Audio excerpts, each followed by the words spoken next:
Hello friends, welcome to our Sayali fashion designer channel आणि मी आहे सायली. तर तुम्हा सगळ्यांचं आपल्या आजच्या नवीन अशा छानशा व्हिडिओमध्ये मी मनापासून खूप खूप स्वागत करते. तर कसे आहात तुम्ही? नक्कीच मस्त आणि मजेत असणार आहात. आणि आज मी तुमच्यासोबत खूपच सुंदर लेटेस्ट ट्रेंडिंग न्यू लुक मधली ब्लाउज डिझाईन शेअर करणार आहे. ऍक्च्युली बऱ्याचदा आपल्याला त्याच डिझाईन बघून कंटाळा येतो. वेगळी युनिक अशी डिझाईन बनवायची असते, पण कशी बनवावी हे सुचत नाही. तर आज खूप छान डिझाईन सांगणार आहे मी तुम्हाला. त्याचबरोबर सगळ्यात महत्त्वाचं, ही जी काही डिझाईन आहे त्याची संपूर्ण कटिंग आणि स्टिचिंग अतिशय सावकाश स्टेप बाय स्टेप आणि खूप काही महत्त्वाच्या फिनिशिंगच्या टिप्स अँड ट्रिक्स सहित मी तुमच्यासोबत शेअर करणार आहे, जेणेकरून तुम्हाला आपला आजचा हा व्हिडिओ बघून फक्त अशी डिझाईन बनवणंच नाही, तर ती प्रॉपर परफेक्ट फिनिशिंग सहित कशी बनवावी तर हे देखील सहजच लक्षात यावं यासाठी. ठीक आहे. आणि या छानशा ब्लाउज डिझाईनमुळे साडीला ब्लाउजचा खूप सुंदर असे लुक आहे. सो चला मग वेळ न घालवता आपण आपल्या आजच्या छानशा व्हिडिओला सुरुवात करूयात. आणि हा व्हिडिओ तुम्ही स्किप न करता पूर्ण नक्की बघा, जेणेकरून तुम्हाला आपला आजचा हा व्हिडिओ बघून अशी छानशी लेटेस्ट ट्रेंडिंग न्यू लुक मधली ब्लाउज डिझाईन बनवणं खूपच सोपं जाईल. ठीक आहे. सो चला मग आता आपण स्टार्ट करूयात. तर हे बघा, इथे तुम्ही बघू शकतात की हा आहे ब्लाउज पीस. छान असा पैठणी साडीवरचा हा बॅक पार्ट आहे आणि त्याचा हा काट आहे. तर काट आपण कट करून सेपरेट करून घेतलेला आहे डिझाईन बनवण्यासाठी. त्याचबरोबर अस्तर आणि मेन फॅब्रिक असं दोन्हीचा बॅक पार्ट सुद्धा इथे आपण ऑलरेडी कटिंग करून घेतलेला आहे. सो सगळ्यात आधी मी तुम्हाला या बॅक पार्टचं मेजरमेंट सांगते, जेणेकरून तुम्हाला तुमच्या मापानुसार या डिझाईनसाठी सहजच कटिंग स्टिचिंग करता यावी यासाठी. तर बघा, मग इथे ब्लाऊजची उंची आहे 13 इंच, 1 इंच मार्जिन, असं टोटल आपण इथे 14 इंचाला मार्किंग करून घेतलेली आहे. त्यानंतर इथे घेतलेला आहे आपण 2.5 इंच गळा रुंदी आणि टोटल संपूर्ण शोल्डर जे आहे तर ते घेतलं 5.5 इंच. आणि याचा जो काही मुंडा आहे तर तो सुद्धा घेतलेला आहे आपण 5.5 इंचाचा. त्याचबरोबर क्रॉस मध्ये 1.5ला मार्किंग करून बॅक साईडच्या मुंड्याचा शेप सुद्धा ड्रॉ करून घेतलेला आहे. आणि त्यानंतर इथून टाकायचा आहे आपल्याला छातीचा चौथा भाग अधिक 1.5 इंच मार्जिन किंवा 2 इंच मार्जिन, तुम्हाला जेवढं घ्यायचं आहे तेवढं. ठीक आहे. तर इथे टोटल आपण जी काही घडी आहे तर ती घेतलेली आहे 10ची आणि अशा पद्धतीने मापे टाकून हा बॅक पार्ट कट करून घेतलेला आहे. आता सगळ्यात आधी आपण इथे गळ्याची मार्किंग करून घेऊयात, ते सुद्धा अस्तरच्या बॅक पार्टवर. सो जो काही मेन फॅब्रिक आहे तर तो आपण सध्या साईडला ठेवून घेऊयात. आणि आता बघा, मार्किंग करताना तुमचा जेवढा काही गळा असेल मागचा, तर त्यामध्ये आपल्याला 1/2 इंच एक्स्ट्राचं मार्जिन ऍड करायचं आहे. त्याचबरोबर या पद्धतीने सेंटर पॉईंट वगैरे सगळं मॅच करून घ्यायचं, जेणेकरून गळ्याची मार्किंग कटिंग स्टिचिंग तिरकी व्हायला नको. सो यासाठी तर बघा, 2.5 इंच वरच्या साईडला गळ्या रुंदीची मार्किंग ऑलरेडी करून घेतलेली आहे. तर त्यानंतर आता आपल्याला खालच्या साईडला मी म्हटल्याप्रमाणे जेवढा गळा असेल त्यामध्ये 1/2 इंच एक्स्ट्राचं मार्जिन ऍड करायचं, म्हणजे ते तुमच्या मेजरमेंटवर डिपेंड आहे. तर बघा, मग मी इथे 10ला मार्किंग करून घेतलेली आहे. 9.5चा गळा होता. पुन्हा 2.5 इंच आडवी मार्किंग करून घ्यायची आहे आणि त्यानंतर पट्टीच्या सहाय्याने बघा हा बॉक्स ड्रॉ करून घेतला. तर ही आपली बेसिक स्टेप आहे. आणि नंतर या पद्धतीने बघा पान गळ्याचा आकार आपण इथे ड्रॉ करून घेतलेला आहे. ठीक आहे. तर गळ्यांची मार्किंग कटिंग कशी करायची तर याआधीचे बरेचसे व्हिडिओ मी टाकलेले आहे.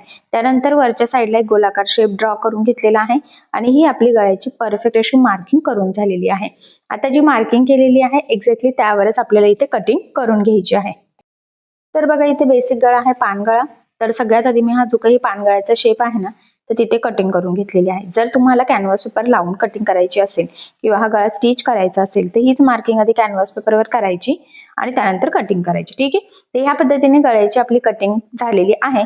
आता आपण स्टिचिंग करायला सुरुवात करूयात. तर बघा, मग सगळ्यात आधी जो काही ब्लाऊजचा बॅक पार्ट आहे तर तो सरळ ठेवायचा. कटिंग केलेला अस्तरचा पार्ट त्यावर ठेवून घ्यायचा आहे. एक सेंटरला पिन आणि दोन्ही साईडच्या शोल्डरला एक अशा टोटल 3 पिना लावायच्या. एकदा गळा रुंदी चेक करायची, कारण ते स्टिचिंग करताना जास्त स्प्रेड व्हायला नको. जर स्प्रेड झाली तर लगेच शोल्डर उतरण्याचे चान्सेस राहतात. त्यानंतर गळ्याच्या साईडने ह्या पद्धतीने साधारणतः 1/2 इंच एवढं मार्जिन ठेवून आपल्याला टीप मारून घ्यायची आहे. मी पुन्हा सांगते, जर का तुम्हाला कॅनव्हास पेपर वापरायचा असेल तर त्याची मेथड थोडी वेगळी आहे. आज आपण आता बिना कॅनव्हासचाच इथे हा गळा रेडी करत आहोत. तर अतिशय काळजीपूर्वक सावकाशपणे एकसारखं मार्जिन ठेवून बघा आपण गळ्याच्या साईडला टीप मारली. कंटिन्यू लगेचच कमरेच्या साईडला साधारणतः 1/2 इंच एवढं मार्जिन ठेवून टीप मारून घ्यायची आहे, जेणेकरून गळा आणि कमरेचा पार्ट दोन्ही फिनिशिंग सहित आपल्या सोबतच रेडी होतं. सेपरेट गळापट्टी किंवा कमरपट्टी लावण्याची गरज पडत नाही. आणि गळ्याच्या मध्ये आणि कमरेच्या मध्ये जे काही एक्स्ट्राचं आहे ना तर ते सुद्धा सगळंच आपल्याला इथे कटिंग करून घ्यायचं आहे. बघा या पद्धतीने, म्हणजे मेन फॅब्रिक. त्यानंतर गळ्याला द्यायचे आहे आपल्याला छोटे छोटे कट्स, जेणेकरून ज्यावेळेस आपण हा बॅक पार्ट सरळ करू तो प्रॉपर फिनिशिंग सहित सरळ व्हावा आणि आपला जसा गळ्याचा आकार आहे तसाच तो यावा. त्यासाठी ही स्टेप खूप इम्पॉर्टंट आहे. फक्त कट्स मारताना एक्स्ट्राचा ब्लाऊजला कट जाणार नाही याची आपल्याला काळजी घ्यायची आहे. कट्स मारून झाल्यानंतर या पद्धतीने हा बॅक पार्ट सरळ करून घ्यायचा आहे. काने कोपरे व्यवस्थित बाहेर फोल्ड करून घ्यायचे आहे. आणि आता आपल्याला इथे सगळ्यात आधी गळ्याच्या साईडला द्यायची आहे दाबटीप.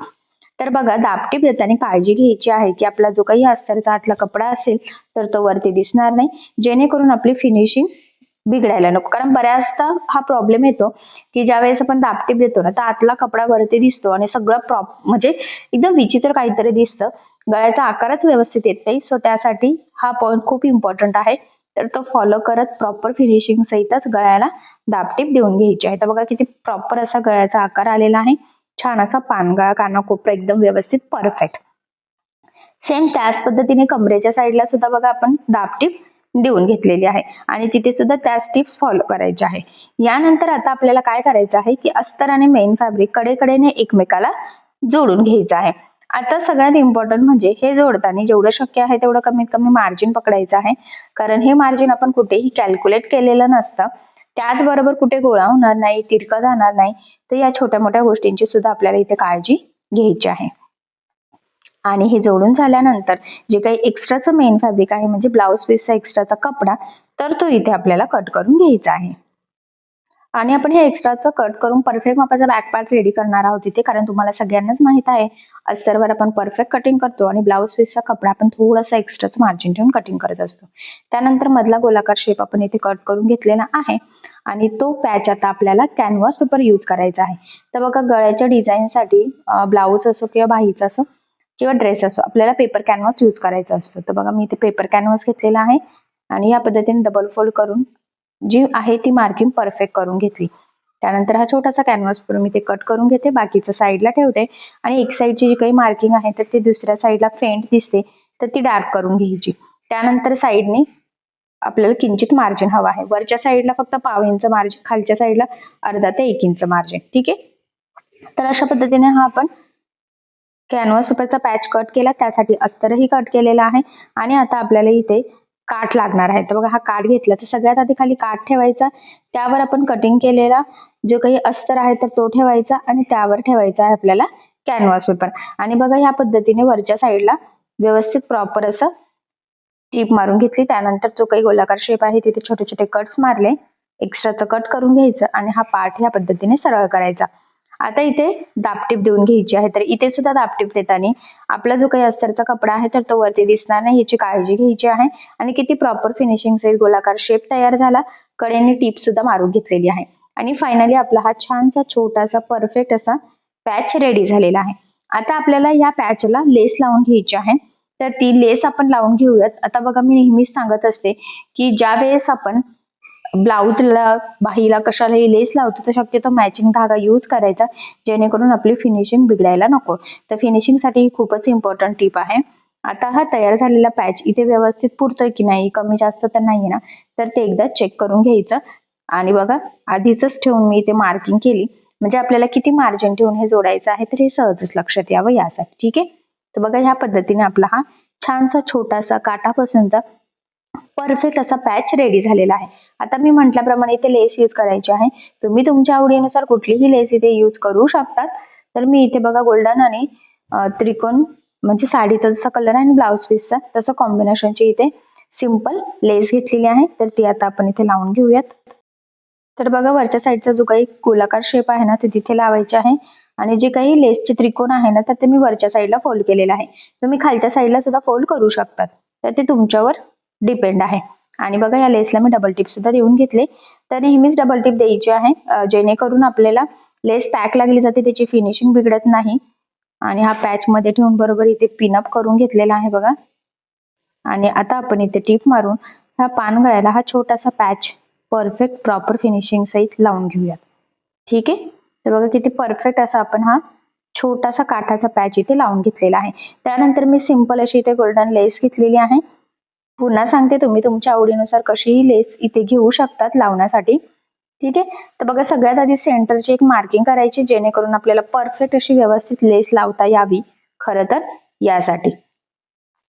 ठीक आहे. आता यानंतर काय करायचं आहे आपल्याला, आता तुम्ही लेस कुठल्या पद्धतीची किंवा कुठल्या पॅटर्नची लावणार आहे त्यावर काही स्टेप बाय स्टेप डिपेंड्स असतात. सो इथे आता सगळ्यात आधी आपण गळ्याच्या साईडला लेस लावून घेणार आहोत. मी म्हटल्याप्रमाणे सेंटरची मार्किंग केलेली आहे, तर ती आपल्याला लेस लावण्यासाठी हेल्प करणार आहे. आता आपण जी काही लेस लावणार आहोत तर ती इथून घ्यायची आहे. तुम्हाला जर इथे लावताना गळ्याच्या साईडने थोडंसं मार्जिन सोडायचं असेल तर तुम्ही सोडू शकता, पण मी एकदम काटोकाट लावणार आहे बघा. आणि एकदम बारीक छोटीशी लेस घेतलेली आहे, खूप ब्रॉड पण घेतलेली नाहीये, मीडियम साईजची. आणि गळ्याच्या कडेकडेने बरोबर प्रॉपर फिनिशिंग सहित एकसारखी लेस लावायची आहे. त्याचबरोबर सेंटरला बरोबर ती फोल्ड करायची आहे, जिथे आपला पानगळ्याचा आकार आहे ना तिथे, जेणेकरून गळ्याचा शेप मेंटेन राहील. बऱ्याचशा कमेंट्स येत असतात की गळ्याचा आकार असा व्यवस्थित येतो पण लेस लावल्यावर तो सगळा बिघडतो. तर त्याचं कारण हेच असतं की लेस व्यवस्थित न लागलं जाणं, कानाकोपऱ्यावरती फोल्ड न करणं. तर एकदम व्यवस्थित काळजीपूर्वक मी ज्या पद्धतीने लावलेली आहे त्याच पद्धतीने तुम्ही सुद्धा लावा, नक्कीच तुम्हाला परफेक्ट लावता येईल. आणि इथे बघू शकतात की आपण लेसला डबल टिप देऊन घेतलेली आहे. ऍक्च्युली मी नेहमीच सांगत असते, लेस जाड बारीक कशी असो डबल टिप म्हणजे दोन्ही साईडने टिप मारायची असते. त्याचे 2-3 फायदे असतात. महत्वाचं म्हणजे लेस पॅक लागली जाते, ती वरती तरंगत नाही आणि लवकर खराब सुद्धा होत नाही.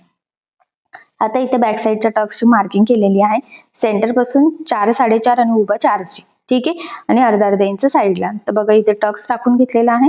टक्सला नेहमी डबल टिप द्यायची आहे. त्याचबरोबर स्टार्टिंग एंडिंगला लॉक सुद्धा करून घ्यायचं, जेणेकरून तिथून शिलाई लवकर निघणार नाही आणि आपला ब्लाऊज देखील खराब होणार नाही. ठीक आहे. आता बघा दोन्ही साईडला प्रॉपर फिनिशिंग सहित आपण इथे जे काही आपले टक्स होते तर ते टाकून घेतले. त्यानंतर आपल्याला ही जी काही लेस आहे तर बघा ह्या पद्धतीने तुम्ही कमरेच्या साईडला लावू शकतात किंवा गळ्याच्या साईडला सुद्धा लावू शकतात. तर बघा मग मी इथे 1-1 इंच कडेकडेने मार्किंग करून घेतलेली आहे. सेम 30 मार्किंग वर मॅच करत शेप ड्रॉ केला बघा या पद्धतीने. आणि सेंटर पासून या पद्धतीने फोल्ड करून प्रेस करायचं आहे, म्हणजे तीच मार्किंग दुसऱ्या साईडला सुद्धा फेंट फेंट दिसावी यासाठी. ठीक आहे. आता ही जी काही मार्किंग केलेली आहे एक्झॅक्टली यावरच आपल्याला लेस लावून घ्यायची आहे. आता बघा इथे डिस्टन्स आपण 1 इंचाचा ठेवलेला आहे. हा डिस्टन्स तुम्ही अर्धा पण ठेवू शकतात किंवा एकदम जवळून पण ही लेस लावू शकतात. तर ते तुमच्यावर डिपेंड आहे. पण असा जर का गॅप ठेवून जर लावलं तर ते पॅच तयार केल्यासारखं लुक येत आहे. सो तुम्ही सुद्धा अशा पद्धतीने लेस लावू शकतात. नक्कीच छान अशी ब्लाऊज डिझाईन आपली रेडी होईल. आणि बघा गोलाकार शेप मध्ये बरोबर सेंटर पासून टर्न घेऊन आपण कमरेच्या साईडला लावलेली आहे. आता इथे ही लेस लावायची होती खरं तर, म्हणूनच आपण फक्त गळ्याला लेस लावली आधी एक सिंगल, आणि मग बॅक साईडचे टक्स टाकले आणि त्यानंतर ही लेस लावून घेतलेली आहे. इथे सुद्धा आपण डबल टिप देऊन घेतली. सेम त्याच पद्धतीने आता दुसऱ्या साईडला सुद्धा आपण इथे लेस लावून घेऊयात. बरोबर बघा सेंटरला गोलाकार शेप मध्ये ती मॅच करायची आहे. खरं तर इथे हा पॉइंट खूप इम्पॉर्टंट आहे. जर इथे तुम्ही लेस व्यवस्थित एकसारखी लागली नाही तर पूर्णच डिझाईनचा लुक बिघडेल. त्यामुळे मग आधीच काय करायचं, मार्किंग करून घ्यायची, जेणेकरून दोन्ही साईडला एकदम प्रॉपर फिनिशिंग सहित व्यवस्थित एकसारखी लेस लागली जाईल. आणि दोन्ही साईडने बघा टिप सुद्धा देऊन घेतलेली आहे. आता यानंतर आपल्याला बॅक साईडला इथे नॉट लावायची आहे. तर मी 1 मीटर नॉट घेतलेली आहे. तर एका ब्लाऊज डिझाईनसाठी म्हणजे एका ब्लाऊजसाठी 1 मीटर सफिशियंट असते. मी रेडीमेड घेतली, तुम्ही तयार पण करू शकतात. आणि शोल्डर पासून 2.5 इंच ला आपल्याला मार्किंग करून इथे व्यवस्थित डबल टिप देऊन ते नॉट लावून घ्यायचे असतात. ठीक आहे. दोन्ही व्यवस्थित एकाच लेवलमध्ये, जेणेकरून ते तिरके वगैरे व्हायला नको यासाठी. सो फायनली आपला हा छान असा बॅक पार्ट इथे रेडी झालेला आहे. सेंटरला तुम्ही एखादा बटन पॅच काहीही तुमच्या आवडीनुसार ठेवू शकतात. त्याचबरोबर इथे लटकन सुद्धा रेडीमेड मी घेतलेले आहे बघा, सिल्क थ्रेडचे सिंपल असे ग्रीन कलरचे. ठीक आहे. सो बघा मग फायनली पानगळ्यावर आपण एकदम छोटासा, बऱ्याचदा छोटासा काट असेल तर डिझाईन कशी बनवावी सुचत नाही. सो अशी छानशी लेटेस्ट ट्रेंडिंग डिझाईन तुम्ही नक्कीच बनवू शकता. एकदम छोट्याशा काठापासून मस्त अशी पानगळ्यावर पॅचवर्क डिझाईन, काठपदर साडी असो किंवा पैठणी साडी असो त्यावर नक्कीच शोभून दिसेल. आणि महत्वाचं म्हणजे मी तुम्हाला या डिझाईन संपूर्ण कटिंग स्टिचिंग अतिशय व्यवस्थित सांगितलेली आहे.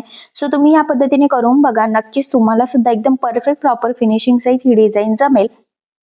आणि नक्कीच या डिझाईनमुळे आपल्या साडीला आणि ब्लाऊजला खूप सुंदर असं लुक येईल. सो अशी छानशी डिझाईन तुम्ही नक्की ट्राय करून बघा. आय होप सो ही अशी छानशी पानगळ्याची डिझाईन तुमच्या कस्टमरला सुद्धा नक्कीच आवडेल. सो अशी डिझाईनची आयडिया तुमच्या कस्टमरला सुद्धा तुम्ही नक्कीच देऊन बघा. ठीक आहे. सो बघा मग फायनली खरं तर खूप सुंदर अशी आपली डिझाईन तयार झालेली आहे.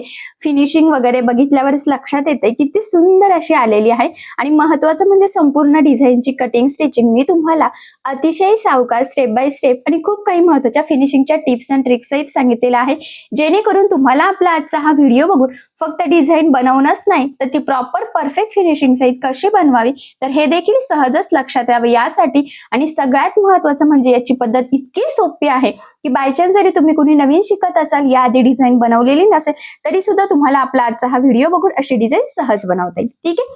सो चला मग आपण आपला आजचा छानसा व्हिडिओ इथेच थांबूयात आणि तुम्हाला आपला आजचा व्हिडिओ डिझाईन कशी वाटली हे मला कमेंट करून नक्कीच कळवा. त्याचबरोबर आपली डिझाईन आवडली असेल तर व्हिडिओला लाईक करायला विसरू नका. आणि असेच नवनवीन छानसे व्हिडिओज बघण्यासाठी आपल्या सायली फॅशन डिझायनर या चॅनलला सबस्क्राईब करा. आणि ज्या वेळेस तुम्ही सबस्क्राईब कराल त्यावेळेस त्यासमोरील बेल आयकॉन ही नक्की प्रेस करा. त्यामुळे काय होईल, जेव्हा मी नवीन व्हिडिओज टाकेल त्याचं नोटिफिकेशन तुम्हाला तुमच्या मोबाईलवर येईल. ठीक आहे. सो भेटूया पुन्हा नवीन अशा छानशा व्हिडिओमध्ये. तोपर्यंत टेक केअर, काळजी घ्या. आणि आपला आजचा व्हिडिओ शेवटपर्यंत पूर्ण बघितल्याबद्दल thank you so much. Bye bye.